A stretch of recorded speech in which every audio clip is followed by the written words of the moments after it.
The Duchess of Sussex? What is that? What is Sussex? Is that like the biggest area in London? Is that like Trafalgar Square? That would totally be my reaction if I were to be Meghan. Meghan?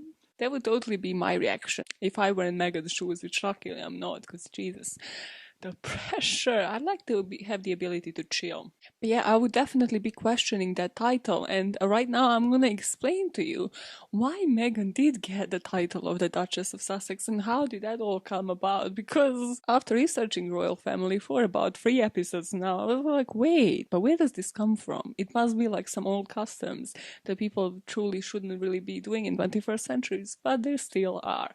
And yes, that is exactly correct. Hi, listen to me. This is by all means necessary podcast. Listen to me very carefully. We do things here by all means necessary. And boy, if there has ever been a story that people want it to be untrue by all means necessary, that is truly the death of Princess Diana. So strap in wherever you are. If you are in a car, you wear that seat belt, please. If you learn anything out of this episode, that is the importance of wearing a seatbelt. If you are in your chair, boy, your back is gonna hurt because this might be the longest one yet. Just warning you. I'm recording it partially tonight and then partially tomorrow. And me, yes, I'm your host, Maya. Welcome. It's a long podcast episode. And I prolonged it even more because of researching into royalty titles and shit. It's easy to find like sort of the hierarchy of them. What's harder to find is like why are they given these random ass regions and it's really not as available. It really just depends on the queen. So let's dive into one of the things first. So let's clarify that for myself and the public first, and then we're gonna dive into some conspiracy theories. For the first time, may I add, in like what is it? Is this gonna be a 50th episode? Yeah, for the first time, you know. We passed the mark. We passed the 50 mark, which is so fucking weird. But yes, we passed 50 episodes. So, I mean, it's about time. It doesn't really fit the show, but if there's anything that fits the show, it is this case. So, the titles. Going off on so many tangents, as always. Okay, cool. It's like you just witnessed me scold myself. Amazing. Off to a great start. Epic. Perfect. So we still refer to the noble titles of Duke, Duchess, Earl, Countess, and so on because of the old peerage system. So this hierarchy exists to kind of give the power to the people that we used to do in the land owning times. So peers, when it came to the land owning times, swore loyalty to the queen or the king for exchange of money or land. And then in feudal times, these titles and the jobs that came with them were passed down to male heirs and their spouses. And that is sort of very much applied today. I didn't actually know that you can only get that title and with it its region only once you marry, because apparently we still live in like 1800s. So cool. So you have kings and queens, then dukes and duchesses, then marquises and marchionesses, which I have never heard the female version of that, so that's great. Then earls and countesses, then viscounts and viscountesses. Hope that's how you pronounce them, because I have no clue. And the lowest ranks are barons and baronesses. And if you listen to that minisode, hey, you might still have your chance with, well, becoming one of those ranks, and that is life peer. Because in 1958, legislation introduced a new ring on this peerage ladder. This, hey, might get you closer to the royalty, but you need to be appointed by the prime minister first, and then you need to be appointed by the crown. So this you might get if you're a prominent doctor, professor, veteran, business owner, and farmer. Apparently, I don't know, just so much in 2020, but sure. This privilege will give you a nice, comfortable seat in the House of Lords. And in terms of the region, so Diana was Princess of Wales, Prince William is Duke of Cambridge. So if we lived in the old times, that would mean that that person would have inherited the land to go with the title. But these days, obviously, they're just more like honorary. I still couldn't find anywhere why particular ones belong to particular people. It depends on the queen, obviously, which region she gives you, but like, how does she choose the region? Because like when I heard about, you know, the Duke and Duchess of Sussex, I was like, why Sussex? Like, are we out of everything? Like, we have the Duke of Edinburgh, that's Philip. We have the Cambridge, which is Kate and William, but like, there's other things. We had Wales. Like, how do you choose? How do you pick and choose? What does it all mean? Yeah, that's the one thing which still bothers me. Royalty, contact me. So the thought process was Harry could have been Duke of Sussex, Windsor, or Clarence. Where the fuck is Clarence? So have I clarified anything for you? Probably not. Sort of, 10% of the whole topic, yeah. I couldn't find stuff on this, but you know what I could find stuff of? What I could find? Documents of over 800 pages on. Yeah. Princess Wales, Diana. We're diving in. We're going into this motherfucker. It's gonna break your heart. Listen to me. Stop it. If I don't end up cry, this is why I'm doing it in 2 days, because this is how heavy this is. It might destroy you. I'm not gonna lie to you. If you don't know plenty of details about this story, it might destroy you. And I have kind of taken a lot of different angles from any other podcast that I have listened to cover this story, still focusing on a couple of main conspiracy theories. But yeah, also focusing on the official document that exists out there that I have read a good chunk of. That's the inquest that the British have opened on this case. As mentioned, this podcast doesn't really focus on conspiracy theories, and that's truly because there are only a few conspiracy theories that are really fitting into the by all means necessary model. And those on top of my head would really be the JFK assassination and the Princess Diana accident, because in those two, people truly don't believe the outcome. No matter what you give them, no matter how many inquests you do into those deaths, people will still rather have an alternative answer. And we'll speak about that. We'll obviously speak about the motives and why do all of these conspiracy theories emerge in this particular case, but just in general as well. But for now, strap in. We are taking the fuck off. 23 years after the car crash that resulted in her death, people all over the world believe that this death was declared accidental by all means necessary. Multiple conspiracy theories have stemmed from the event, with millions still disagreeing with the official conclusions given to the public. This is the story of Princess Diana.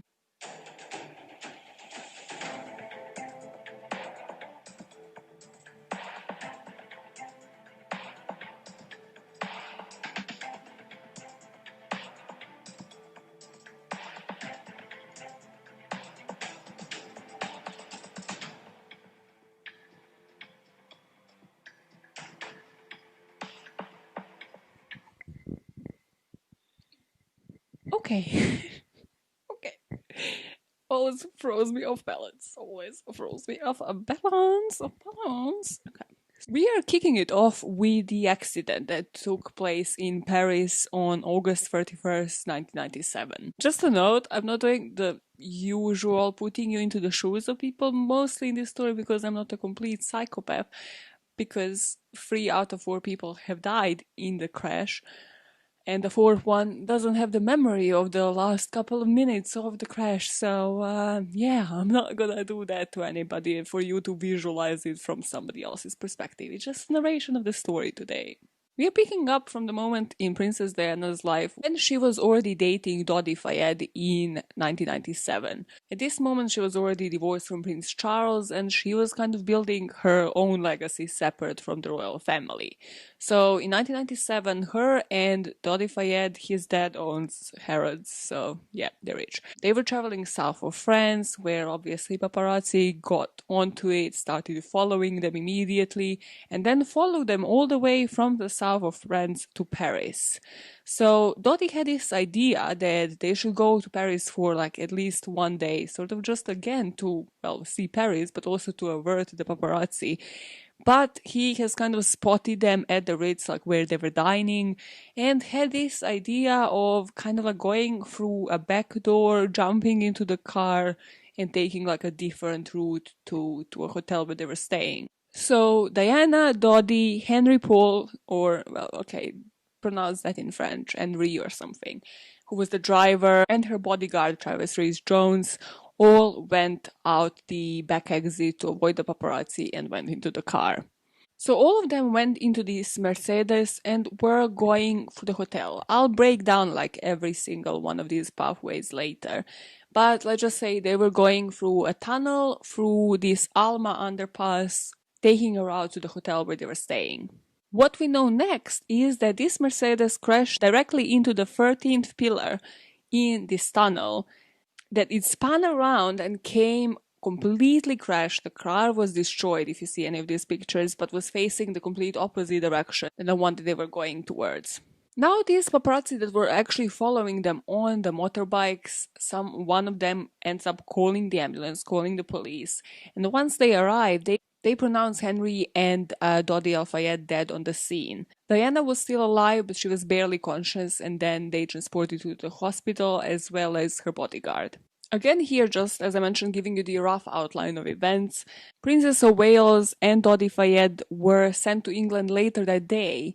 However, Diana was sent to England embalmed, and that again will become controversial and relevant later on in the episode. So now they were sent to Hammersmith and Fulham mortuary to be examined, and Diana's cause of death was attributed to the catastrophic injuries sustained in her crash. Henry Paul, because he was French, actually remained in Paris, and his cause of death was attributed to the injuries again sustained in the crash. His autopsy and all of those reports will again become relevant later, mostly due to the toxicological analysis, because obviously he was a driver and everybody looked closely into what might have caused the crash, like was he the one responsible? Right after this accident, immediately a few things took the wheel. The media, obviously, everybody in the UK was mourning Princess Diana's death. That is from what people have seen. Everybody but the Queen herself, because she waited about 5 days to give the statement. However, obviously, when she came out on September the 5th, she kind of said like that, well, she had her reasons. No one who knew Diana will ever forget her. Millions of others who never met her but felt they knew her will remember her. I, for one, believe there are lessons to be drawn from her life and from the extraordinary and moving reaction to her death. I share in your determination to cherish her memory. But she has said, like, please respect her children, who were Harry and William, who were really quite little at the time, mourning her death, so sort of giving that as an excuse of why she didn't come to give the statement to the public earlier on. And sort of as this like cause of other reactive things happening, immediately Dodi Fayed's father started his own investigation, started the legal submissions to both the British government and the French one, investigating this as whether this was a conspiracy of murder committed towards Diana but also his son. And the French investigator, Judge Hervé Stéphane, concluded that the paparazzi who were following Diana and Dodi at that time were some distance from the Mercedes and were not responsible. And here, what becomes prevalent really quickly is that everybody's trying to protect their own, obviously. The French people are saying like, hey, look, we are not responsible, it's just our paparazzi, they're just doing their job. And obviously they're gonna try to say like, hey, the driver wasn't actually responsible because, well, he's one of us. The British are gonna be like, what conspiracy? We haven't done anything here. And then you have Diana's family and Dodi Fayed's family who want somebody to be held responsible for this. Because, well, both of their own died in that accident. We now need to talk about Operation Paget because it's going to become prevalent when it comes to different conclusions, and I'm going to kind of like draw on it when I speak about the conspiracy theories. So Operation Paget is this huge document that I have read a good chunk of, even though it is about 831 pages, so that was wonderful. I have also discovered it on like the last day that it's actually publicly online of research, so that was again great. It has about 16 chapters, and what surprised me about it is that it was actually really easy to understand. I thought like when I first saw it, I was like, this is going to be some legal terminology, I might not be able to like even get it. But it is quite literally breaking down like every conspiracy theory somebody might have had and every angle people might have had, then having like different parts of the interviews of anybody involved, and then every of those 16 chapters focusing on the actual interviews, on the actual evidence, and then making their conclusions. And this was actually initiated by the coroner in the UK, which again speculated a lot of things, like why is the British coroner wanting these answers? But then if you look at it from the other perspective, it is to basically shut everybody up and kind of defend the British royalty in this case. So Operation Paget concluded that the driver, Henry Paul, who was killed, was drunk and driving at excessive speed. He had the alcohol level of about 1.74 grams per liter at the time of the crash, about the twice of the British drink drive limit. The Mercedes was also driven at about 61 to 63 miles per hour, which was twice the speed limit for that section of the road. And Lord Stevens concluded that with all the evidence available at this time, there was no conspiracy to murder any of the occupants of the car. This was a tragic accident. There was no conspiracy and there was no cover-up. What it introduced, well, or rather confirmed in one of those chapters, is the presence of the white Fiat Uno, so like another car, and how the collision actually started even before those two cars went into the tunnel. This car has never been found, and the driver of the white Fiat Uno was never located.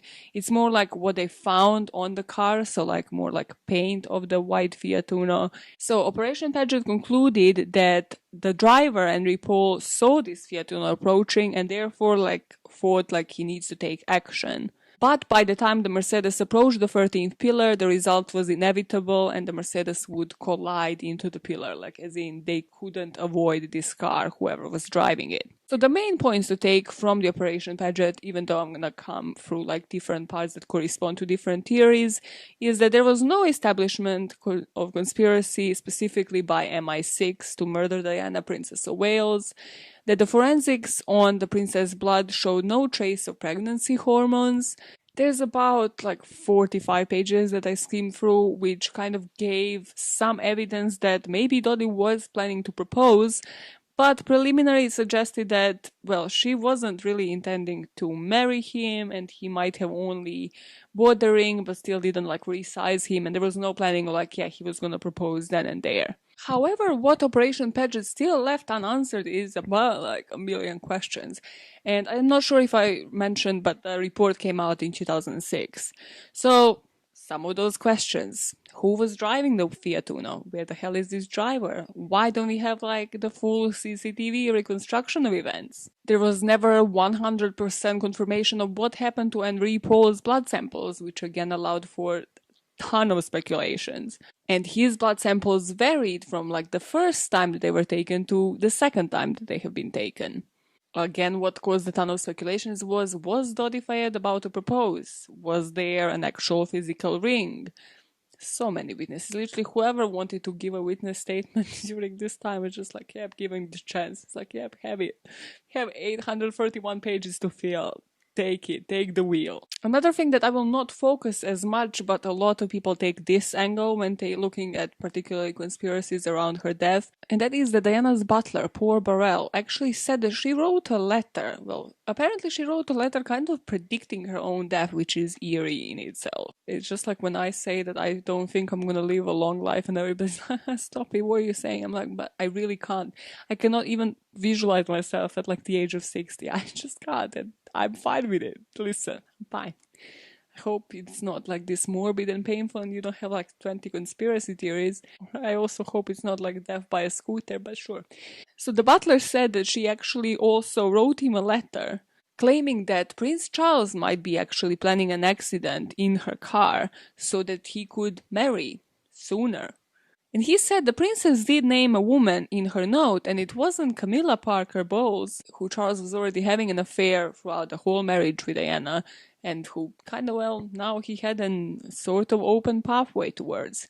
And the butler said that the Operation Paget knows the identity of the woman named, but that they never revealed it. So again, they haven't really answered all of the public questions, even though that many pages, even though 16 chapters. Hence, even though when it was released, Mohammed Al-Fayed, Dodi Fayed's dad, wasn't really satisfied. So in 2007, he submitted another inquest. And this was when the deputy coroner of the Queen's household decided to grant access to the evidence collected by the criminal investigation to his lawyers. So they disclosed to his legal teams about 11,000 pages, more than 1,500 photographs, several DVDs, large-size plans, and just other data. And this is when finally, in April 2008, with the inquest jury of the Royal Courts of Justice in London, they gave the verdict of unlawful killing for both Princess and the boyfriend Dodi, which was the equivalent of a manslaughter in criminal court. And they said that it was a mix of the paparazzi and Henry Paul, that the crash was caused because of the gross negligence. And the jury also concluded that the couple might have lived had they worn seat belts. And after this inquest and after the verdict in 2008, Mohammed Al Fayed finally accepted the jury's verdict and accepted that the crash was the accident caused by the drivers and by the driver and the paparazzi. He said he's going to drop his conspiracy campaign out of respect for Harry and William.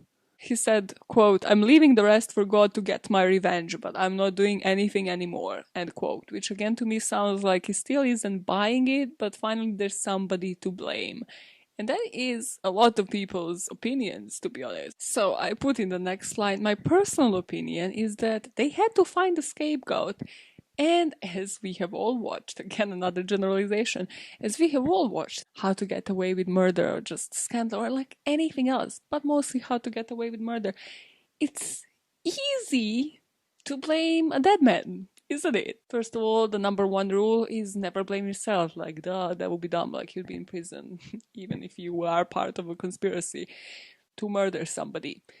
Then, when you pass the blame onto somebody, I mean, morally, it's more wrong to pass it onto somebody alive and then somebody is wrongfully in prison. So, if you are buying into any of the conspiracy theories, then it's easy. You find somebody, you give a scapegoat, and then people are obviously gonna buy it. They finally have somebody to blame. They might shut up and let you live in peace.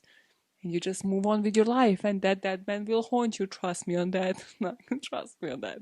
Henry Paul is haunting them all from the dead. And he is French, so it's probably aggressive. Some aggressive-ass ghost. But now the royalty has done their inquest. They have claimed they finally put the blame on somebody. The public has finally somebody to blame. So why do all of these conspiracy theories on Princess Diana still continue to exist? For that, we gotta dive into the timeline of events and truly take them all apart and see what Operation Paget gave us answers to and what questions still remain unanswered. And it's truly in those unanswered questions that the answer to the question of why do these conspiracy theories continue to exist lies. Yeah. So now in real life, I'm gonna pick up on this, I'm gonna charge the battery, charge my own batteries, go to sleep, wake up tomorrow, and continue recording tomorrow. So if you're watching on YouTube, which I highly recommend because there's visuals, you might see like a light, a bright setting instead of like this dark one. But in your real life of listening experience, it's gonna happen in about 10 seconds when we dive into the postmath of the accident in Paris. It's the morning here now, yes, I'm looping into the realistic time when I'm recording it.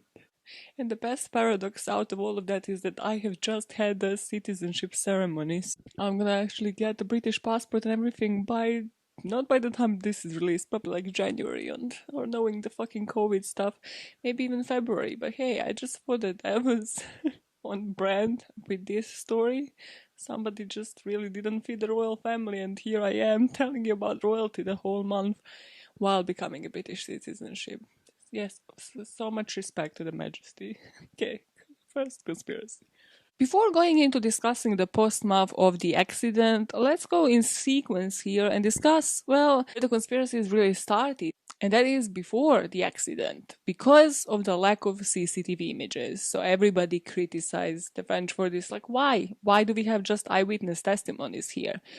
And Mr. Fayed stated in 2003 that there were about 10 video cameras on the route taken by the Mercedes, including one on the entrance to the tunnel itself. But there are no recordings from any of these for the night in question. Again, they were like, they just were there for show, they weren't working. Which is bad enough when it happens like in shops where like a crime is committed. This is a road. This is cars. It's not like somebody might pick a pocket a shop. It's tunnels. It's one of my many, many paranoias going through a freaking tunnel. Not because of this, but right now, yes, it is because of this. It's too dark. What is happening? Is there a camera? Like somebody might come like from each direction.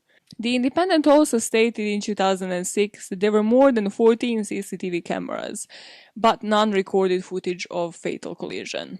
And because of when it was, or just again because it is different country, it is different procedures, the officers from the police would be able to continue to view the pictures shown by the traffic camera in real time, but can't control it. So they like can't go back to it, can't replay it. So what is the fucking purpose of it? So there would be no reason for those in the overnight control room in Paris to be viewing that camera in particular before the crash. Then again, what is your point? Why are you there to view stuff in real time? Because people can't replay it. Neither Operation Paget nor the French inquiry located any pictures, any photographs of the Mercedes on the final route from the Ritz Hotel to the Alma underpass. But then you might think like, okay, so these paparazzi went through that underpass with the car. So even if we don't believe like any other conspiracy theories, the flashes might be from them. Like they might have blinded them, caused this accident. And according to Operation Paget, those arrested on the night disposed of the film before being taken to custody. So again, we don't have anything that they might have recorded before the crash. Or some paparazzi didn't stop at the scene of the crash. Or if they did, they weren't detained by authorities, but they didn't like release anything significant what might have explained what happened before going into the tunnel. So if you're looking at the map with me, you should be looking at the Avenue Marceau or whatever, however you pronounce it. So that's the one that goes into Alma Tunnel. And as you can see, there's only one camera right there that would have recorded this, and that's the traffic camera Gigot, and that's like where the site of the crash is. And that is the traffic camera that I mentioned that, did things real time, but nobody was replaying it and there was no use of it later. But yes, the lack of CCTV cameras did definitely spark and unravel the rest of the conspiracy theories. Now we move on to the aftermath of the accident, because this is when it really heats up. If you're familiar with the story, you know that the conspiracy theories really start right from the accident site and then from the move to the ambulance. So the first call to the emergency services was logged at 12:26 a.m. The ambulance was dispatched and they went to the crash scene and departed from it at 1:41 a.m. and arrived to the hospital at 2:06 a.m. So the journey took approximately 26 minutes. Obviously, this is heavily disputed. First of all, why did it take this much time to arrive to the hospital? And the main kind of conclusion that will break down now is that, well, French people actually have different system of working where they try to help people more on the scene of the crime, on the scene of the crash, rather than getting them to the hospital, which would be the procedure here, to get them to the hospital and then sort of apply first aid there. However, I'm not going to sit here and deny that none of this is weird in terms of protocol. In terms of how ambulance reacted here and everybody's saying what kind of Diana's last minutes alive were, it was excruciating. I mean, you can see the car of the accident, you can see how badly injured it was. And obviously people will speculate, had they brought her to the hospital in time, maybe she would have lived, but we really don't have the guarantee of that.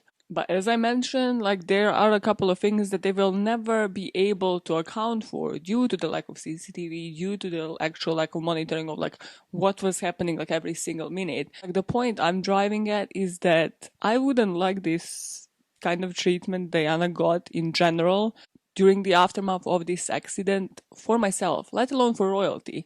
So I'm just thinking, obviously, had they arrived, if they arrived to the scene, the paparazzi probably alerting them that, hey, this is Princess Diana. So they probably even had that in mind, but I don't think that they should have treated anybody, regardless of their royal status, this way.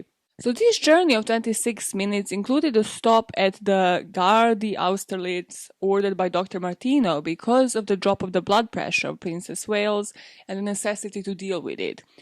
However, again, they made it to the scene and were there for what? About an hour trying to help out. Why wasn't this realized on the scene? So the doctor was concerned about her blood pressure and the effects of this condition of deceleration and acceleration. So she was kind of in and out of it. The conspiracy theories do believe that, well, the first hospital that, they kind of had to put her in, to try to stabilize her blood pressure, wasn't actually equipped to deal with all of the injuries that she has sustained, so that in the transfer of hospitals, again, they have prolonged the care to the princess. So they had to transfer the hospital because that one had like the reception center for multiple trauma patients. Which again meant that they went, I'll put the maps up on the screen, but it meant that they went and passed like another hospital on the way and went to the one it would take longer to get to. However, Operation Paget concluded that with the injuries that she got, she would have definitely not survived, and that the conspiracy around doctors and around like how she was treated would require a substantial number of expert doctors and other caregivers to break their ethics and then lie about it.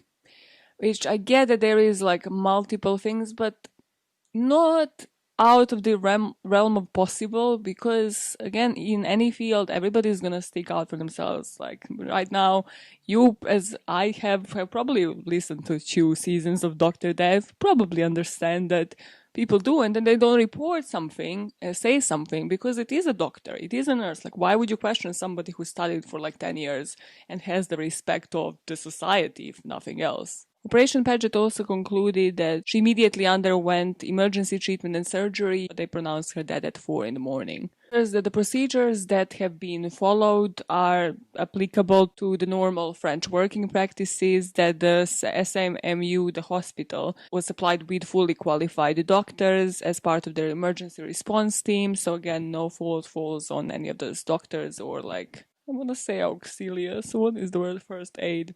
That yes, it did take 26 minutes to complete a 4-mile journey, but this was because they were traveling slowly on the express instructions of the doctor that was monitoring her blood pressure. And they said, like, while considering this long time, we need to consider the time taken for the arrival of the emergency services, medical assessments of all casualties, so like not just again focusing on the princess here. It's like they had to go check like for pulse, and for everybody else in the car there was 4 people. The removal of a critically injured and awkwardly positioned casualty from the car. Okay. External cardiopulmonary resuscitation carried out in the roadway, transfer to the SAMU ambulance, further detailed medical examination in the ambulance, and ambulance transport to the hospital. And finally, they conclude that all of the evidence shows that the French emergency services tried to do everything they could to save the life of hers, and that the view of the Dr. Richard Shepard on those specific injuries sustained by Princess Diana is that it was almost impossible for her to survive those kind of injuries. With the final conclusion being that there's no evidence to show any malicious or ulterior motives attached to the treatment of the princess, and that would in result mean like that those medics would have deliberately breached the code of medical ethics. So the evidence was that every effort was made to save her life. Now, obviously, she's at the hospital. At a certain point that night, they pronounce her dead. The media goes wild.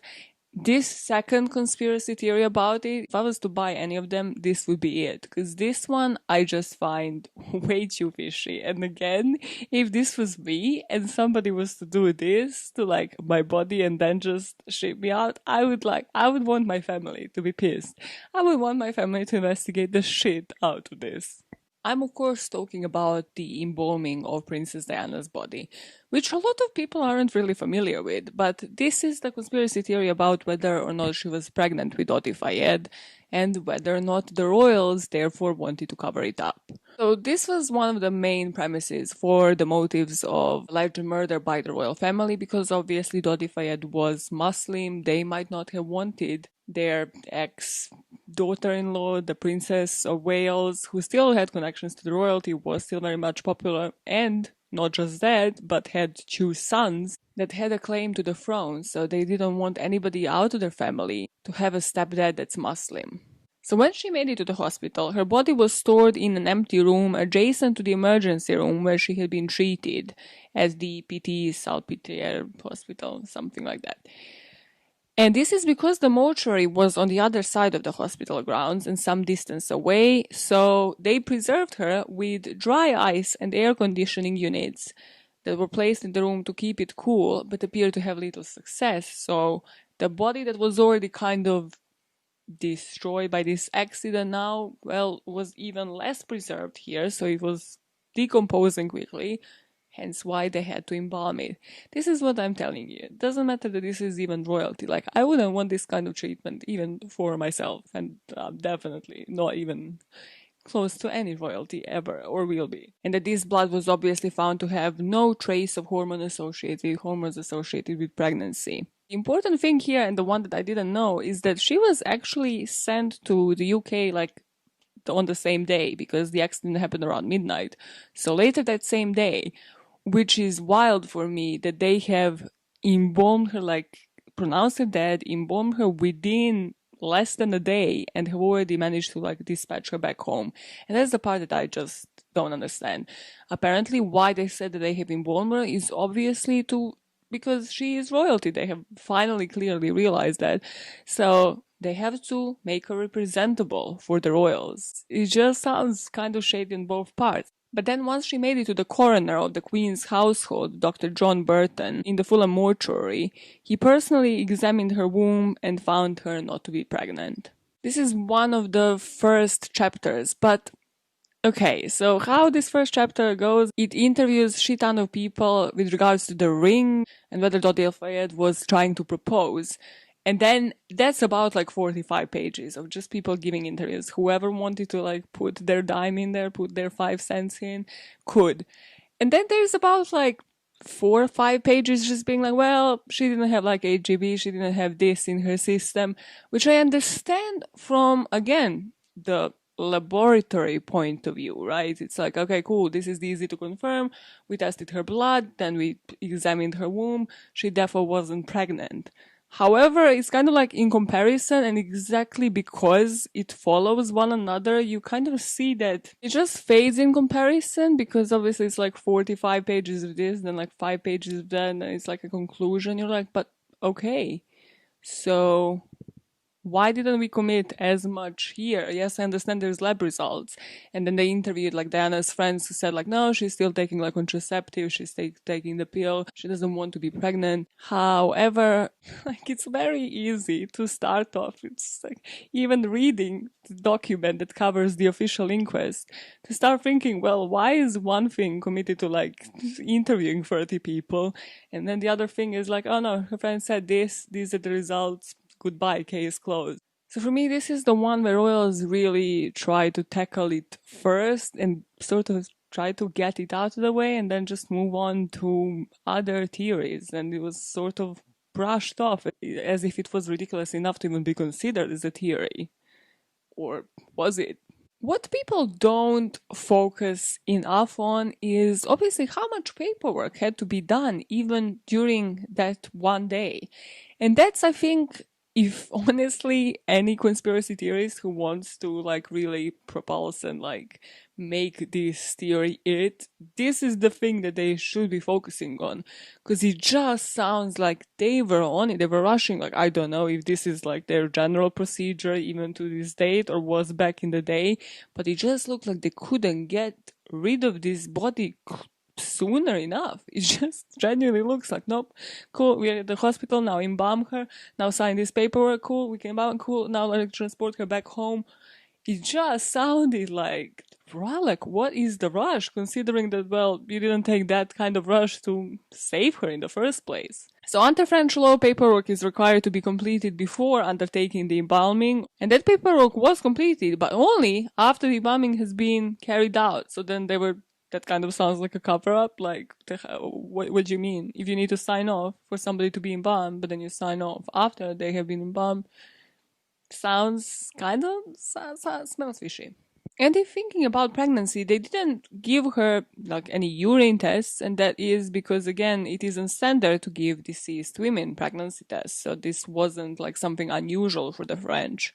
On the pregnancy thing, they conclude, the Operation Paget concludes, there's no evidence that anyone undertook the embalming of the Princess of Wales in order to be able to claim subsequently that any positive pregnancy test could be attributed to the introduction of formaldehyde. Neither is there any evidence to show that embalming was carried out in order to destroy any samples of which a pregnancy test could be carried out. There are these two graphs like to just show you how the embalming in France works, and well, and the post-mortem law. And so it kind of tells you that all they needed is like the certificate of doctor certifying death, confirming no medical or legal obstacles why the proceeding of embalming can't be completed. They only needed, well, they would have needed somebody like the authority of the last will of the deceased person, which in this case they didn't have because Diana didn't expect to die.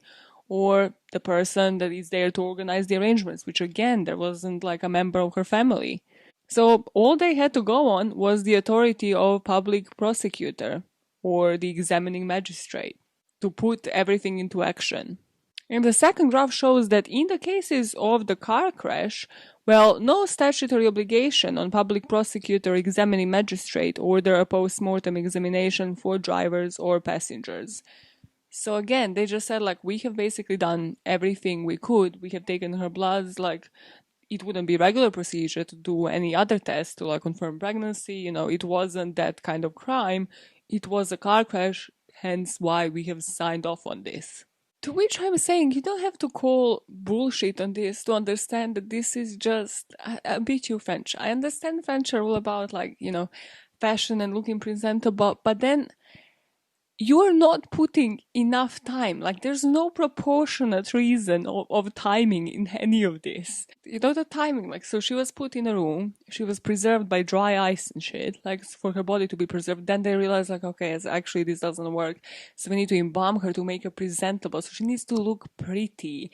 But then we're not really focusing on, like, all of the paperwork, all of the signing off on it. It's like, no, somebody just can make a decision. We like have to make her look pretty. We have to make this person look pretty. And it's like 90% of the time is going in there and 10% is going into legalities. And like, I really hope the law in France has changed because this is it's just giving me headache. It's like, where do we live? Why do we live in the world where someone needs to look presentable rather than us ensuring that before we embalm them, like we make all the necessary requirements. We fulfill all of the requirements. We make sure we're not in shit legally after we dispatch this person to their home country. Meaning, in this case, Professor Bruno Rio, the surgeon of the PT Salpêtrière hospital, signed the relevant form stating that there's no legal or medical obstacles associated with the body. And then the deputy public prosecutor, Maud Courgeard, signed a burial certificate and relinquished any responsibility for the body, including the decision of embalming. So that meant it can still go forward because, well, the surgeons determined that there is nothing wrong, so why wouldn't it go forward? And then the body was embalmed in the accordance with this code for non-suspicious deaths. Which again, just the paradox in all of it is kind of sneaking up on you. After all this, it's like, okay, it's car crash, nothing suspicious here. We kind of suspect there was a different car.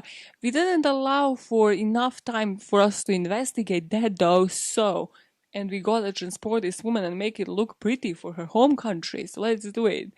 This embalming thing is just one thing that will always creep up on me. In terms of all of these conspiracy theories, this is the one where I'm like, it's not even as much as hiding the pregnancies.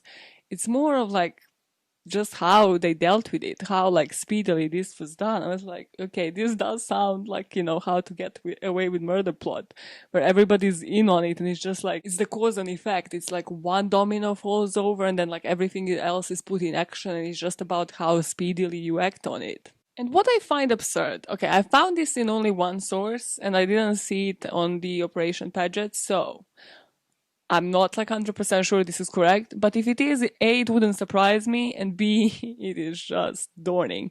So it says that this article said the French file on Diana's death is 6,000-page document compiled over the 18 months of the initial investigation. But we won't know what it is in it until 2082, according to the Mirror. So Mirror is the source here, okay? So they might have gotten some bogus fucking interview. Oh, and this is because of the French law about sealing court documents for 75 years. Which is wild. What the fuck? This is more bizarre than the statute of limitations.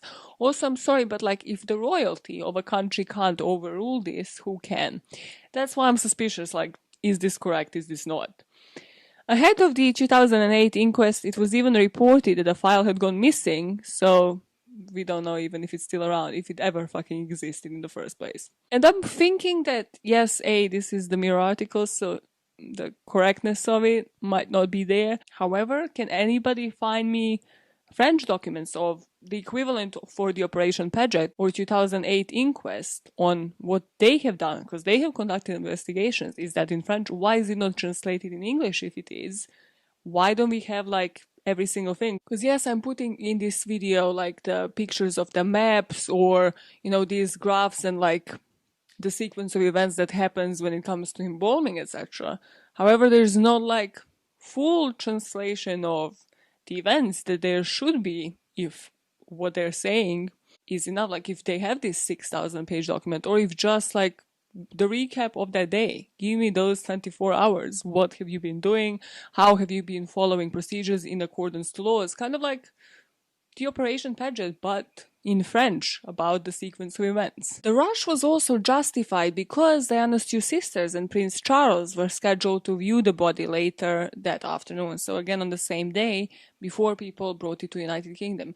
So they literally had hours, like quite just literally hours to make this decision. Also, the president of France at the time, Jacques Chirac, Jack Chirac, yeah. He and his wife also wanted to pay their respects. What Operation Paget has to say about this whole conspiracy when it comes to pregnancy testing and embalming, and as I told you, this was like only a couple of pages long in chapter 1. It's kind of like, hey, let's conclude this, wrap it up, and then move on to like other fucking 700 pages in this document. So no pregnancy test was carried out at any time during the treatment. There was no need or relevance for carrying out such a test. At the request of the Operation Paget, when they reopened it and looked into the evidence provided by the Home Office pathologist, Dr. Richard Shepherd, he said there are no pathological features to support the suggestion of a pregnancy. So that's the guy that examined her womb. But then what I found interesting is that the blood that was taken at post-mortem examination was considered unreliable because of the amount of blood transfusion the Princess of Wales had undergone as part of her medical treatment. Okay, so we did have blood, we did test it, but was that blood reliable because it was like the transfusion blood? They're just trying, it kind of just does sound like they're trying to find leeways on all of this. So because of that, they have investigated the blood of Princess Diana that was found on the scene and was in this carpet by her seat. And this blood source was considered to be a better sample to investigate and one that could provide a more reliable result. So this has been confirmed to be Princess of Wales, and then they tested it. And that after the testing, the conclusion followed that the tests have shown that the blood stain from the carpet was tested and no HCG hormone was detected. And as mentioned, they included that they did speak to like the friends and the family, and they have told them that like they had no knowledge of the pregnancy. But then, interestingly, the Operation Paget document says that some of her friends spoke to the princess, like before she died. She provided them with the evidence that she was not pregnant at the time, but that the personal and intimate nature of that evidence suggested that it will be inappropriate to include details of it in this report. And the detailed evidence is held with Operation Paget. Which brings me to the main issue, why people still believe in the conspiracy theories. Because if you are withholding things, then what is the point of all of it? Like, what is the point of the Operation Paget? Okay, cool, then why are there no partial? Like, I understand, like, redacted, or like somebody's like, okay, actually, no, I don't want that in the document. First of all, why are you giving an interview? But second of all, then, why is there no partial interview on that? Why are we not considering everything? Why do we have a document in the first place if we still have redacted information? Where is the French equivalent? Get on it. But according to the Operation Paget, no ring, there was no baby, we move on. So before discussing the rest of the really popular conspiracy theories, let's just go back into the sequence of events. So Diana is embalmed, she has been transported to the United Kingdom, and obviously we come to her funeral. Which also, may I mention so, is probably one of these events in this sequence, and the only one that doesn't consist of like a million conspiracy theories, which I did find a bit strange when it comes to it, but then I guess millions of people have actually seen it with their own eyes, and we did have CCTV footage of it, and that's why. So on the morning of September the 6th, Diana's funeral procession commenced from Kensington Palace, and her coffin was resting on this carriage drawn by 6 black horses.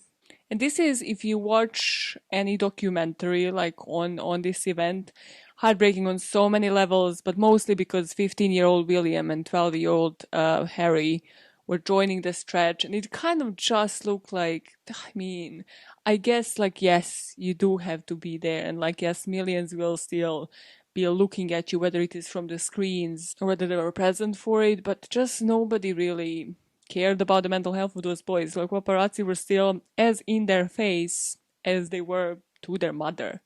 And well, if that doesn't break you, then what definitely will break you if you watch any of these documentaries is the eulogy from her brother, Earl Charles Spencer, and then followed by the performance of Elton John.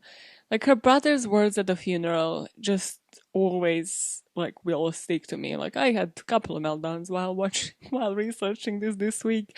So her body was laid to rest at the gravesite on a small island of her family's estate in Althorp. Now moving on to like some other popular conspiracy theories, and well, we have to start with the drunk driver, or as I titled this conspiracy theory, the one they want you to believe in, because they had somebody to blame, and that somebody just had managed to be the driver. So hey, he's a driver, he's the one in charge, and also just managed to be dead as well. So here there were two issues. One, that he was driving too fast, like he was driving up to 121 miles per hour, while the speed limit in this tunnel was 30 miles per hour. The second bit of the problem is his blood alcohol level, and as I mentioned, like, it was measured twice, and two completely different conclusions came to light. According to the French tox lab test, Paul was found to have 12.8% carbon hemoglobin saturation, and a smoker usually has 10%, so this wasn't like something unusual, because Paul has been known to smoke these small cigars, cigarillos, which is just a word for cigars, cigarettes in general, and he was found to be smoking that before the crash. But then another test, backed by the opponents of the tox lab, found that he had 20.7% in his blood at his death, which, if accurate, would mean that this person, like this leveling of carbon monoxide with the bloodstream, would have meant that his blood had 40% saturation a few hours earlier, which means he wouldn't have been able to function at all, let alone drive a car. So why are there two lab results? Which one is correct? Is there an impartial lab that could have tested this? Probably not, because we need somebody to blame, and that's already been concluded. Another issue, obviously, because of so many conspiracy theories that arrived, first, was the body his? Or did somebody, while this ambulance was taking their precious time to arrive, first of all, switch the body? That's a less popular one. Second one, that kind of might be backed up because just how they dealt with blood, and because they're two completely different blood results, was whether it was his blood sample in the first place. However, this was debunked by the comparison with samples provided by Paul's parents, demonstrating that the blood tested was that of Henry Paul, and he had the 3 times of the French legal limit of alcohol in his blood. And this was as recent as 2009, so they're kind of sticking to the second of the results because, again, they had an inquest, they had to have somebody, they had to have a scapegoat.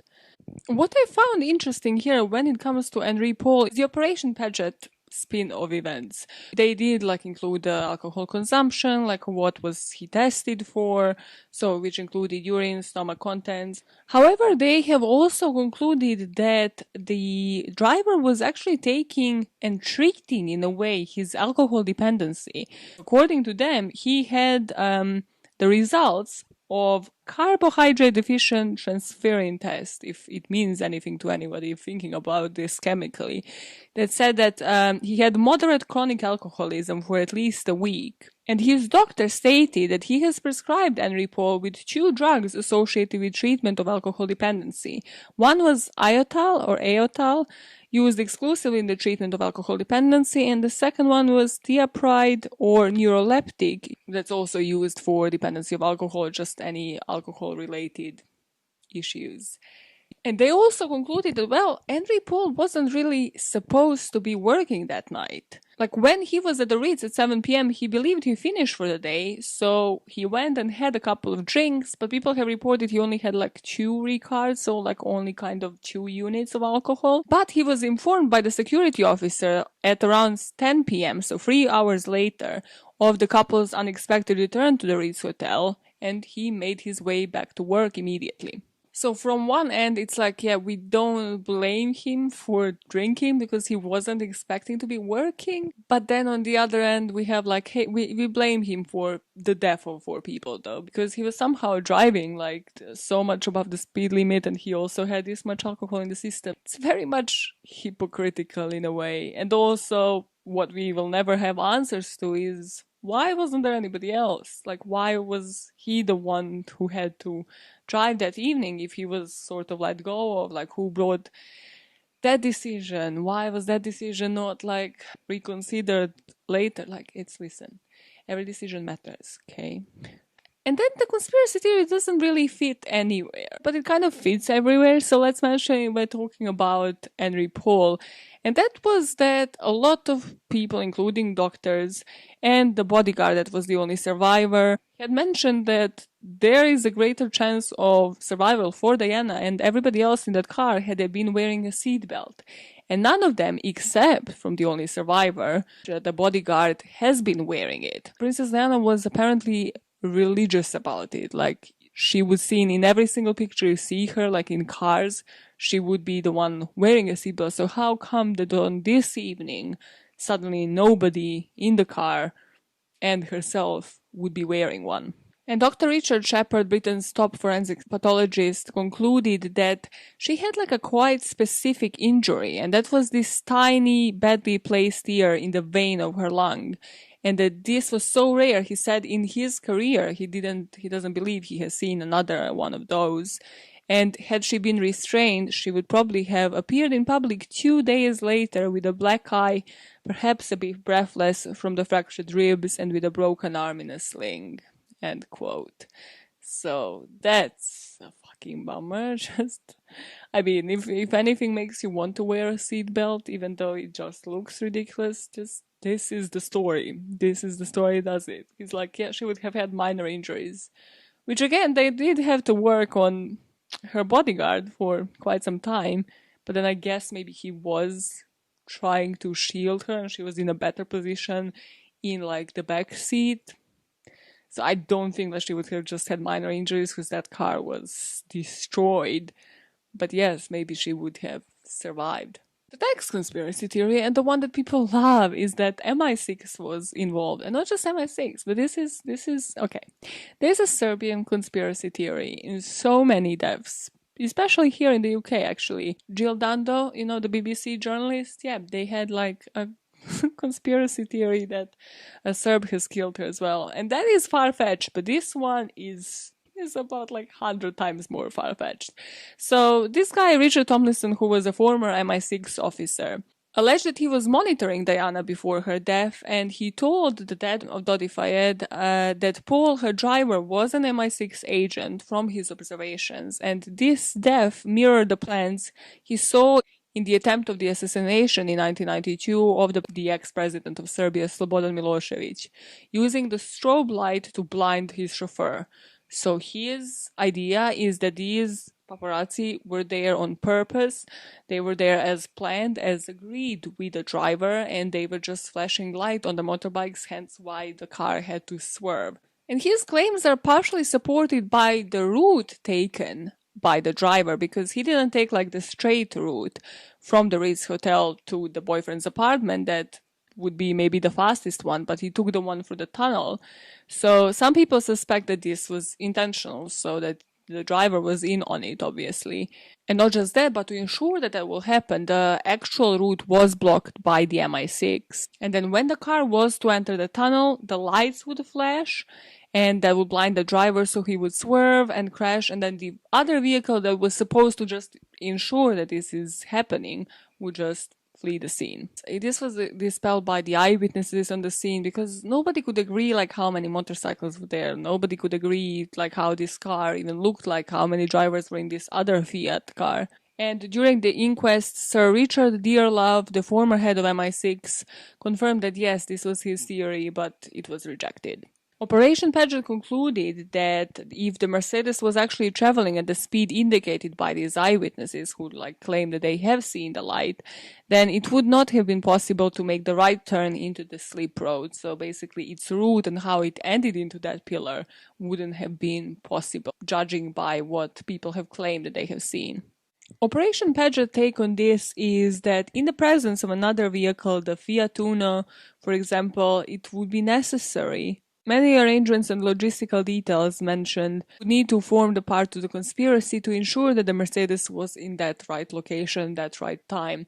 That's why I find this one to be, I would say, the least credible one. If you remember, they went from South to France to Paris, and then they kind of planned that dining thing to Ritz on a whim. For somebody to overhear that, to inform suddenly the security, the MI6, to arrange all of this on a whim during a day wouldn't be impossible. However, it's not as probable as, and so much focus has been done on this. This this section in itself had about 200 pages, and I was like, really? This was the focus? For real? This is what so many people have inspired. I understand it is because it is the MI6, so it's it is the governmental agency whose name they have to clear. However, then why wasn't the same amount of time given into investigating other things? There is sort of a sub point here, and that is to mention that Dottie's dad at some point did believe that the bodyguard Trevor Rees Jones has turned on him by the security services. And whether or not, well, he does remember but doesn't want to tell because what he would be hiding. But Trevor has been cleared by everybody, and he has written a book himself about his service and his own views on Diana. But he doesn't remember the accident or anything on it, so I don't think that he is involved. It's just survivor's fucking guilt of just imagine surviving that kind of accident. The whole of the world wants to know what has happened and you can't tell them. So, well, that's a bummer. Now, as I mentioned, the Operation Paget did blame it mostly on Henry Paul, and they kind of said, paparazzi had involvement on them because they were constantly following them. However, there's a whole, again, conspiracy theory in this that paparazzi should have been blamed, that this bright light might have been from them or might have been just flashes, if nothing else. In the immediate aftermath of the accident, 7 French photographers were arrested and questioned by the police. Only 3 of them were found guilty of invasion of privacy, but were fined a symbolic €1 because, again, we didn't have the ways to deal with this like we do now when it comes to paparazzi era. Researching this and just watching all of the freaking documentaries on Diana kind of just gave me very much Britney vibes. Just that this was obviously the member of the royal family, but in terms of paparazzi, in terms of everybody following her, is just to that level of insanity. And there is this heartbreaking moment. I think it was at her funeral or the memorial when everybody was bringing flowers to the Buckingham Palace when Diana died, and this guy just shouted because paparazzi were again there commemorating it now. No respect whatsoever for anybody. And this guy said her blood is on your hands, and I was I mean, partially, yeah. Would any of this have happened had I not been trying to avoid paparazzi in the first place? Probably not. So this conspiracy theory has about 3 forms. The first one is that the paparazzi were chasing and pushing Diana's Mercedes so that it could make the crash happen. The second one is that the members of the paparazzi encouraged the environment where a crash would happen, more plausible in terms of when they were on the scooters going around, they had more mobility. And the third one is that they accidentally created a situation that the conspirators exploited to kill the people in the car. But Operation Paget found that their behavior was just a normal behavior by the paparazzi and they hadn't been participating in any criminal conspiracy. This is also based by the eyewitness testimony that they had. This next umbrella of conspiracy theories is the mysterious car situation. So it's split into two. The first one is a Fiat Uno. Where is it? What is it? Who was driving it? What the hell? Why? How did anything in that tunnel happen? This is the one where I was like, okay, if I was to personally look at the whole crime scene and be like, okay, I understand you have to focus and work on what you have. However, this is the one thing that maybe after you have like embalmed her and like sent her off to the royalty, maybe consider what the hell are we doing about this car? Like, chase every Fiat Uno. Like, how many Fiat Unos were there in Paris at that time? How many lived close by? How many took those routes? That's the thing that I can't find. That's one thing that you're not reading about, that you're not hearing about from me right now. And the second one is, well, was something wrong with the car? Again, going back to the seatbelt issue, to the speed of it. So, the Fiat Uno was never found. As we know, it did leave some paint traces on the bodywork of the Mercedes. Then Mr. Fayed alleged that the vehicle was used by the security services, blocked the road in front, causing the car to swerve and crash. In terms of the other theory, the eyewitnesses said, like, yes, the driver was driving fast, but there was nothing strange in the way that he was driving prior to entering the tunnel. And Operation Paget took into consideration the theory, well, that the speedometer wasn't actually working, because how was it even possible they were driving at that speed in that tunnel? But Operation Paget concluded that the interpretation of the physical evidence from the collision scene undertaken by their investigators corroborates that impact speed, so they can actually physically determine again with cars at what speed they collided. To which again, I'm very suspect of this Fiat Uno, because how does one car sort of like, it must have been like a really brief collision and then they went into a pillar, because one car ended up unscathed, just leaving a paint on the other and moving on with their life, whereas the other one ended up completely destroyed. And in terms of defects with the car, they have confirmed that there were no defect in seatbelt system, the seatbelts were just not used, and there was no signs of interference with the vehicle. This theory still kind of resonates hard with the public. Like, I'm not gonna go into like further details, but why it resonates so hard with the public is in those letters between Diana and the butler, she does mention how paranoid she was, and she was quite paranoid like even before her divorce, and was paranoid like that people are bugging her, which ended up being true. Like, there are certain conversations between both her and her lovers, and then Charles and Camilla, that have been recorded. But she did mention to her butler that she kind of feared for her life, and she did think that Charles might be sabotaging against her and that he might be actually monitoring the car. So she was not a stranger to changing vehicles in the UK, when in the UK, sort of like on a whim, just to ensure her safety. So this is why this one is still very close to the public. So in this chapter, the summary and conclusions from, I'm just going to call it Paget, like as if it's a name of a person. There were two eyewitnesses that provided the evidence that the Mercedes was prevented from using the other road, so that exit slip road that we spoke about. The loss of driver control started before the entry slip road in the approach to the underpass. At least one motorcycle and 4 cars passed the crashed Mercedes. The white Fiat Uno would also have to have passed the crashed car. And they confirmed that they managed to find paint and some bumper material, but not enough to say like the car was, that Fiat Uno was like solely responsible for this accident. Way to go, claim it on the driver in it. So for me, the conclusion of all of these conspiracy theories is that just the focus, I don't think it was put on the right things. Hence why I think like people still choose to rather believe their own options, their own conspiracy theories. But I think it was important, and I haven't seen this done, like giving the actual findings and like what was actually done with regards to the inquests and to Operation Paget. And, well, Harry and William and the rest of the royals choose to believe that this was the accidental crash and that, yes, there were people to blame, but nobody directly, and those people just happened to be dead.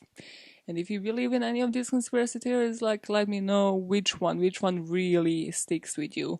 I think I made it clear, like, it is the embalming one, if anything, for it. Let me just make this clear. I don't think the royals wanted Diana dead. I don't think, like, there was conspiracy theories from, like, MI6 or any certain agencies. I think, like, the focus was more on that, and where it should have been is the accident, what was done on the spot, what has been done afterwards, why was there no focus of finding that car? Who does that car belong to? Because that's where everything lies. Like, which nation, which country, which maybe agency, then I would be buying it, had they managed to, like, find a car like that. And it's more about, okay, give me then the French account of events, because there's two parties here. Give me their account of events. Why was everything done with such a rush? Like, you can't give me a bullshit example of, okay, cool, somebody signed off on the embalming and, like, it was because to make her look pretty and presentable. Who the fuck cares? I bet, like, rather people would rather have the truth and, like, have somebody not question this years and years later and make, like, documents and work incessantly for, like, 831 pages documents and would, like, have her look okay without her being like, oh my god, I'm so pretty, like, I'm being embalmed. So now that we have that forever underwhelming thing when it comes to conspiracy theories and solutions that just won't shut people up, let's discuss Diana's background and her legacy. Diana was born on 1st of July 1961 near Sandringham in England. She was the daughter of Edward John Spencer and Frances Ruth Burke. Both of them, so they were Viscount and Viscountess. Remember the hierarchy that I told you? Well, good, because I don't, because it was yesterday and I have a fish brain. So yes, they weren't Baron and Baroness, so they were like above that, whichever level that was. So they were technically royalty. What everybody talks about the documentaries is that she was, like, always this happy, like, mischievous child. Well, she took her parents' divorce to heart. So they divorced when she was young, and her dad won custody of the children. And Diana had two older sisters and a younger brother, Earl. And following her education at home, she then attended Riddlesworth Hall School and then West Heath School. Then she went to study abroad in Switzerland and attended Institut Alpin Wiedemannet, and then after that she moved to London and started working with children. She became the assistant at a kindergarten. And at the time, Charles was actually dating her eldest sister, Sarah, which I just love how everybody neglects that part. Like, that's not the weirdest part in this whole story. That, like, he was dating your older sister and now he's dating you and you're, suspecting that, like, that family is just operating as normal? Clearly not. Everybody just brushes off this. Like, yeah, he's dating a sister. Nothing special. So at a member of a shooting party, Diana appeared, like, as a guest, and Charles was immediately just, like, smitten. Or from anything I have seen. And, I mean, The Crown, which doesn't really depict this part, like, super great. But it's more of a fixation. Diana was 16 at the time. Charles was about 13 years older than her, so 29. It's more from a true crime perspective, again, that I'm putting on this, somewhat of a grooming situation. Like, this is like, hey, you are fixated on, like, a young girl that's also minor, which we again forget in this instance. And then, well, you just want that pretty little thing. And the tabloids really took the wheel when she spent a weekend at Balmoral as the guest of Prince Charles, and the headline that sparked everything was "He's in Love Again," that came out in 1980, and this will spark the press's obsession with Lady Diana that would follow her until her death. I also put here, when she met him, she was 16. Did you know who you were gonna end up with when you were 16? Better not sweethearts, unless you're sweethearts. No, I did put better not sweethearts. So yeah, I do believe, yes, I believe, yeah, cool. If you found the one when you were 16 and you are now still with them, congratulations. Wow, you lucky bastard. Aren't you proud of yourself? Yeah, rub it in my nose right now. Cool. Well, the decisions I made when I was 16 and the crush that I had, I wish not to touch with a stick today. So did Diana. So this is how I relate to the royalty in this particular way. In February 1981, Prince Charles proposes to Diana with the 18-carat white gold ring. Why am I reading this? Stopped with a 12-carat oval Ceylon sapphire surrounded by 14 solitaire diamonds. Did you get that? Did you catch it? Did you care? No, neither did I. People did. Everybody else did. Okay. And the ring reportedly cost Charles £28,000 at the time, which is about like $35,000. They said, I don't know, is that okay, is that cheap? Like, as in on the spectrum of like royalty? Like, I would be like, but why did you just spend 28K? Like, you have millions. So wait, like, am I just so I'm worth to you 28K? I would totally cause a fuss. I'd be like, hey, I'm from a normal family. I'm marrying into royalty. I expect better than this. Like, duh. And fun fact for you, Prince William proposed with this particular ring to Kate Middleton, which I would just be like, are you okay? I mean, I guess, but wait.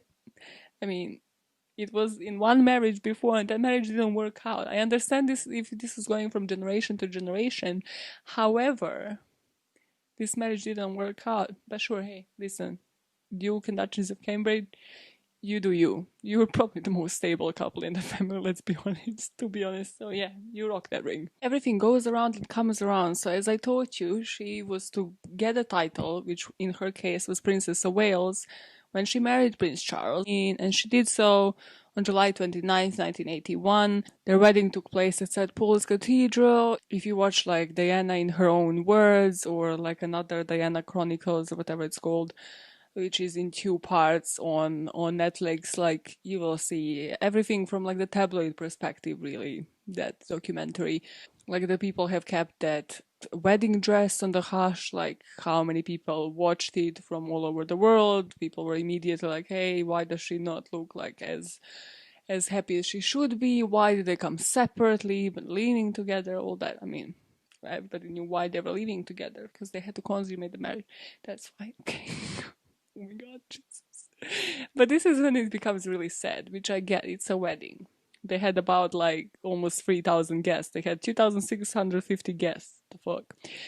And yeah, the press was happy, which meant everybody was still happy. They were buying the fairy tale story. It was truly the culmination of it, like what everybody was waiting for in this story. It was her I made it moment. But what people didn't know, and what she said in Her Own Words documentary, is that she was immediately anxious and kind of doubting it from the get-go. She had like food disorder, she had bulimia, which I'm not gonna really touch upon. I don't think it's my place, or like that I have like enough information to touch upon that, but that part was correct if you have watched The Crown and you're thinking like, hey, which part is correct? But it started sort of like from the nervousness like prior to the wedding, and as a lot of you who are following, well, even the fashion part of it know, it is that she lost a lot of weight just prior to the wedding. And when I say a lot, I don't mean like, oh, you know, like somebody losing a couple of kg. It's more like 15-20 kg in the couple of weeks before the wedding. And these wedding designers have said like it was more of like tightening against the waist, like when every time she would go and try the wedding dress, and it was like, okay, it's like is something wrong? But nobody said nothing. Everybody was just like, hey, she's living her dream, she's becoming a princess, let's not say anything to ruin this. And well, she was 16 and then she was 20 when she got married. So from everything I gathered from Her Own Words, she was as into Charles, but well, he was never really into her. He was always into Camilla, and she started suspecting it even before the marriage. But then, a couple of years into that will become more and more prevalent. And as it becomes prevalent, she gives birth to Prince William in 1972 and Harry in 1984, and the kids were truly like her rocker, like why she was staying and doing what she was doing. Because at these points, like when she was having the pregnancy, she still wasn't like the Diana like the people knew later in life. She still didn't get her own confidence. She kind of was, from at least what I gathered, really dependent on those kids for the happiness to bring her like some joy in that environment. Once, however, she did see the therapist, she spoke about her issues and dealt with her food disorder. She sort of starting developing and pursuing her own interests. So, as a lot of people know, she did ton for the gay community, and that is prevalently because she was the one that spoke with people with HIV and AIDS and children in need. One of those documentaries that I watched kind of went into, everybody was speculating whether when she visits those hospitals will she be touching those patients, AIDS patients, HIV patients, with gloves. And then I was like, no, there's no need to like touch them with gloves, which was sensational at the time, and it kind of put like the breach of that barrier between the royalty and just people in need, people suffering. So she gave that people's touch, hence why she was named the People's Princess by the public. She was famous for her charity work for different charities in London, but was also well known for her work with AIDS victims, children with leukemia, and for the removal of landmines. So there's that famous footage of her like wandering the streets of Angola, photographing her speaking to like black children in need, or just walking through the minefield cleared by the Halo Trust charity. With years, there were plenty of speculations about infidelities on both parts, and tabloids really took the wheel, but the one that kind of confirmed it for everybody, well, there were plenty. It's been this many days since we have seen these two in public, or like, hey, after a month for seeing each other, after travels, they're not even like, they couldn't even stand looking at each other. It was so bad. Like, they wouldn't touch hands, and like, all of the fucking lenses were really on that, and like, how do they appear in public? But I think what confirmed it for everybody was when she posed in India's, well, outside of the India's Taj Mahal, and that's regarded, which I didn't know, as the world's most romantic building. And she posed by herself while she was apparently on that trip with her husband. Everybody was like, okay, hey Diana, like, where's Charles? She's like, just phoning Camilla. It's like, he'll be right back. And I love because this is when Diana was truly her baddest self, like during that like divorce period and then afterwards. But when they asked her about the Taj Mahal, she said it was a healing experience, very healing. And when they were like, okay, what do you mean by that? She said, work it out for yourself. Like, yeah, bitch. Like, I didn't just surpass my fucking food disorder and everything to be sitting here by my own boss herself. Also, my princess, I can do that. Work it out for yourself. Like, work it out. You go, you spy on him. Go let me live in peace. Personal opinion, because it has to be fitted in somewhere. Yes, both of them did to a certain degree know what they were going into. However, again, one more than the other, because the other was a minor and then she was 20 when she married him, and she wasn't born into it, right? Diana wasn't natural, like, as much as you might think, even if you were obsessive over royalty, have watched every single thing, and you're like, no, I would actually know exactly what to do, exactly how to behave. Would you? Because you weren't born into it, you didn't live it for about 29, 30, 32 years of your life for that to be so innate to you. Then from Charles's point of view, well, he knew he was into Camilla like early on, but she was married. He was like, well, what will be great for my public image is dating this girl who's gonna give me, the sons, the heirs to the throne, who's going to make me look friendly, look more approachable, look more like a nice public figure, look more as like a down-to-earth man who's not part of the royalty or anything like that. However, what I don't think he realized, and that's on him, because at that point he was kind of like, well, my age or like a year older. At that point he was like 29 when he started dating her, and then like in his 30s when he married her, so he definitely should have known what he was doing, is that you need to really know yourself, That's why you need to start with therapy early. You need to know yourself. You need to know, like, if you yourself love to be the center of attention, love to be it, crave it, need it in your life, then you can't let another person who also wants to be center of attention, maybe for different things, maybe for her charity work rather than just being royalty and being born into something and like, or achieving her princess like dream, then you can't have another person like that. Otherwise, Yeah, you are going to be miserable, she's going to be miserable, everybody's going to be miserable. So that's why you need to know yourself, to know who to marry, who to know how that all clashes and fits together. But he didn't, and that is honestly more of his problem rather than Diana's problem, because she was a lot younger and she didn't like form her identity in that way yet. Back to the story. The separation from Charles was announced in December 1992 by British Prime Minister at the time, John Major, and he read a statement from the royal family to the House of Commons, but divorce wasn't finalized until 1996.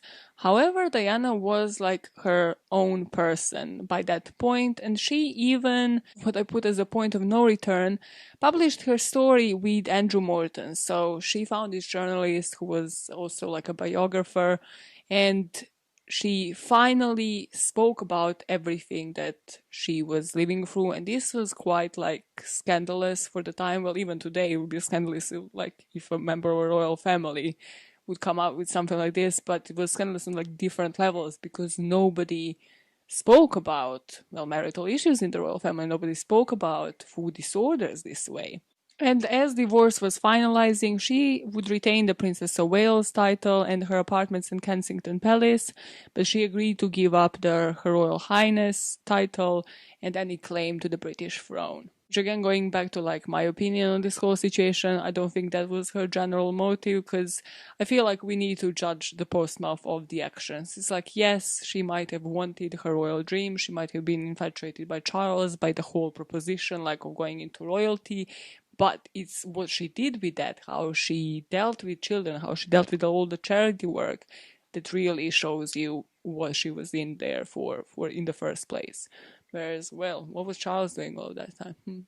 And as that divorce was finalizing, she was truly, again, remaining her high publicity in the public, but now she knew how to play the paparazzi.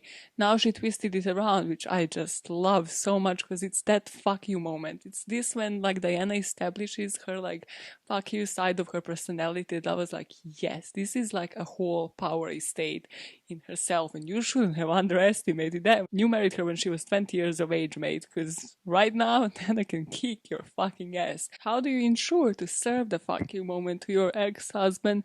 By using the paparazzi and the media to backfire onto him, who finally thought like the media is going to like finally go back to focusing on him and he is finally going to be the center of attention, whereas Diana was like, you know what, I'd love to, but I really can't. Which brought a lot of like different famous appearances to her in public. Is that famous black dress with like cleavage on. But most importantly, brought the Panorama interview where she said that, well, I just love how subtly she said that. It's like, well, there were 3 people in my marriage, you know, so it was a bit crowded and people lost their fucking minds. And then again, she took that power and the media to highlight the world issues. So again, she was like, okay, not just that I'm gonna put this fuck you moment in your face, but I'm also gonna highlight the more important issues in the world that, you know, you and your like privileged royal family. And it's truly then when people like fell for her even more, because she always used to use her underdog culture and to identify with the most vulnerable, with those who needed people the most in the room, and that human connection is what attracted the media to keep following her, instead again of the guy that just didn't know how to do, like, which there's no excuses at this point. There's no excuse. You don't know yourself, and then you don't know how to like manipulate the world to like buy your side of the story.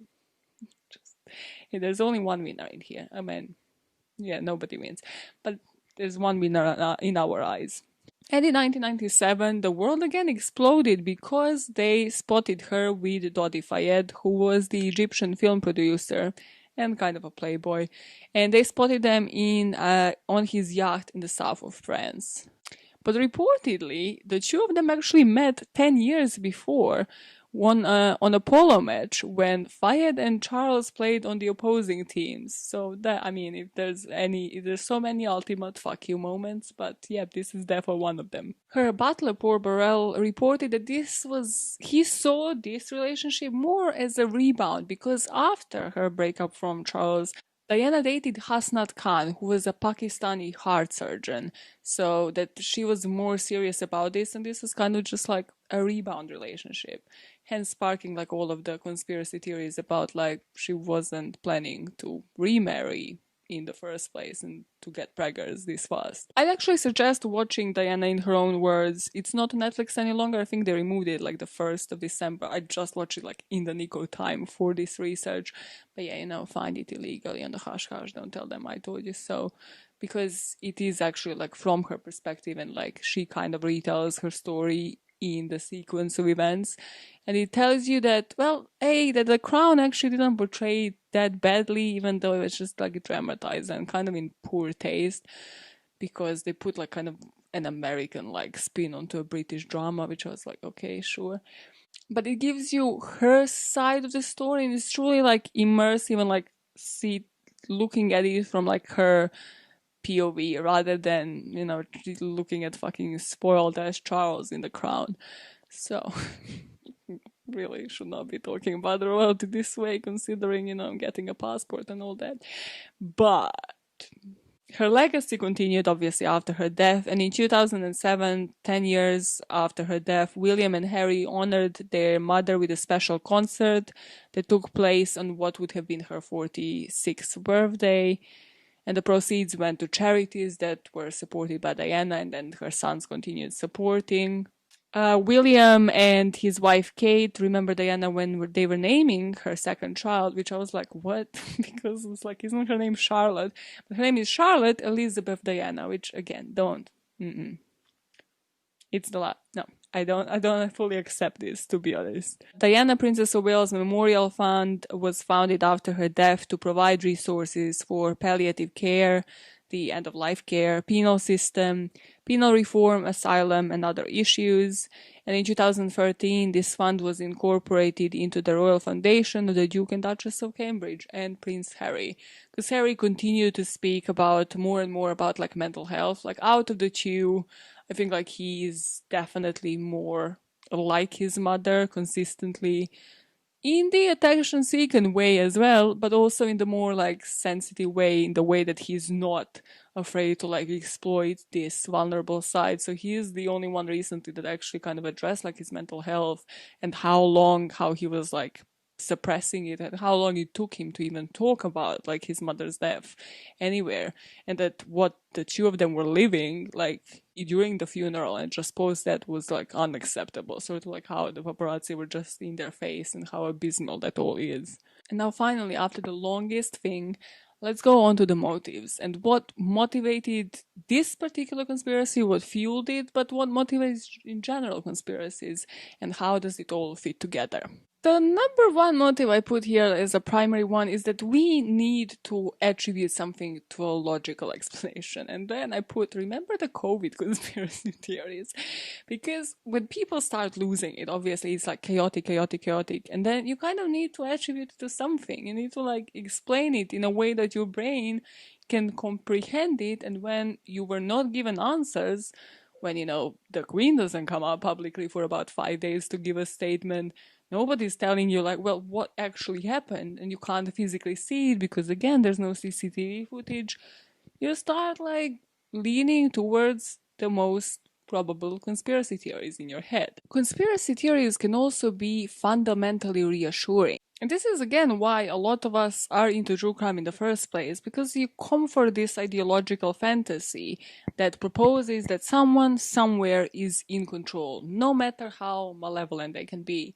Hence why people didn't mind so much blaming it on a dead man, because at least it can explain, okay, he was intoxicated, there's certain explanations towards it, and it gives them somebody to find culpable, some solution to strive to answer to all of their questions, and finally somebody to be held responsible for this accident. However, there are some negatives when it comes to just looking at conspiracy theories in general, and Lantian et al. In 2017 summarized the characteristics associated with a person likely to believe in conspiracy theories, and they said that they have personality traits such as openness to experience, distrust, and low agreeability. And this low agreeability in particular is interesting because it refers to the trait of agreeableness, which psychologists define as how much the individual is dependable, kind, and cooperative. So somebody who is low on that scale won't be